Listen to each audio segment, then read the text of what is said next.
فورت داش انرجي فيول. لما جيت اعمل الطلبيه الجديده لقيتها نزلت، فقلت يلا بينا نجيبها في وسط الحاجه ونجرب، علشان انا عاجبني موضوع الانرجي فيول ده. تعالى نفتح ونعمل كوبايتين قهوه ونشوف الدنيا ماشيه فيها ازاي. بسم الله. الانرجي فيول فيها قهوه ارابيكا وهيل وجوز الطيب وورد وزنجبيل وجينسينج. تعالى قبل اي حاجه افرجك كده على لون التحميصه بتاعت البن.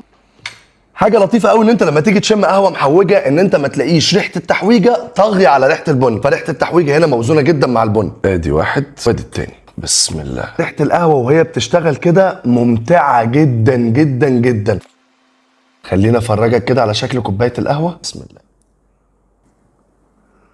الموضوع محتاج تركيز، واحده واحده بس معايا. فيها بالانس حلو قوي. لا هي كوبايه قهوه مميزه قوي قوي قوي. لو انت حد رياضي، لو انت حد بيعمل مجهود شاق كبير، قهوه فورت داش الانرجي فيول هتساعدك تعمل ده كويس قوي. عايز تجيبها وتجربها هاتها، مش عايز ما تجيبهاش، انا خلاص جبتها مكانك.